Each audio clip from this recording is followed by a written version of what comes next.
Hi, my name's Chanel, and this was my design process. So after I had done some research on the artist and album of choice, which is Dean and his 130 Mood TRBL album, I started to sketch up some ideas. At first, I took some concepts that repeatedly came up in the songs, which included things like drinking, love, or romance, and a half moon, and tried to combine them together.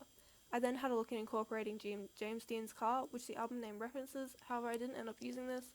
When trying to portray the love story theme, I noticed that I was using hands and flowers quite a bit, so I wanted to explore that further.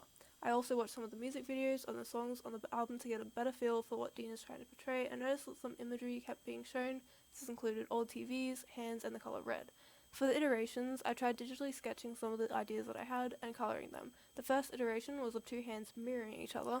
However, one was holding a red flower and was shown as a video memory on an old TV, and the other was in the present holding a dead wilted flower. I also tried to draw the background as purple curtains to keep with the theme on the original album cover, and also to try and somewhat portray a kind of chivalry from one of the themes I found when researching, and I also drew empty cans on the ground to portray the theme of alcohol and drinking. The second iteration was a close-up of one of the dials on an old TV, with the words replaced with the album name. I did this by using shapes in Photoshop, however I didn't think it conveyed much emotion to the audience, so I didn't end up using this for the final design.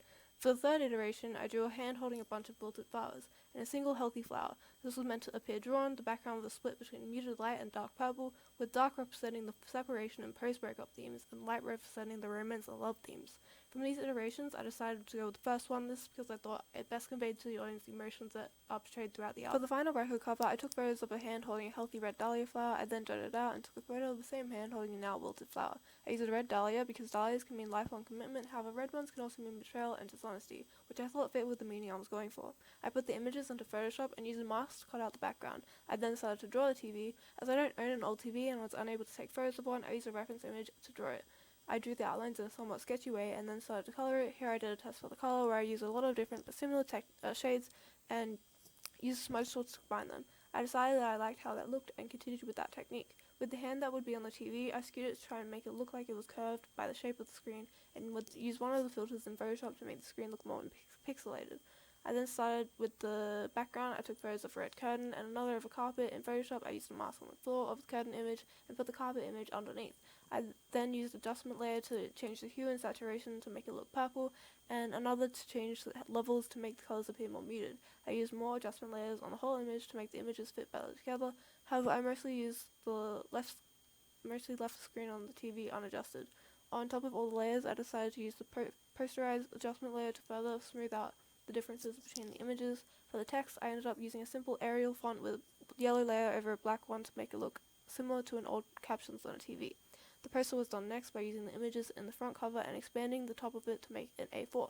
This meant I needed to draw the rest of the TV antenna, but this was done quickly using the same technique for the front cover. For the text, I decided to go with the same one as the cover to keep the imagery the same. The back cover used the same background as the front, however it was horizontally flipped. Again, the same style of text was used. Finally, the center of the middle disc, I used the same background and blended it with itself, but flipped vertically to make it somewhat appear mirrored. I used a non-skewed version of the hand of the TV and had both hands appear to be coming from the middle line. I also used the same font style as the other pieces. Overall, I liked how the images turned out. I didn't end up using the empty cans like in the iteration because of how I angled the TV and the fact that there was already a lot going on around the bottom of the cover. I think the placement of the album name evened it out fairly well, and it stands out without taking away from the rest of the imagery. I also believe that all of the images are fairly consistent with each other. Compared to the original album, I think this one portrays the love and breakup theme somewhat better. It's a different style to the original cover and less abstract. I believe that the cover that I made is fairly effective in portraying how the past love was more intact than the situation in the present. If I were to do it again, I would try to make the images used in the project more consistent with each other, so as to not look like they were randomly put together, and possibly change the angle of the point of view so as to include the empty cans and better portray the sense of life falling apart after a breakup. Thank you for listening.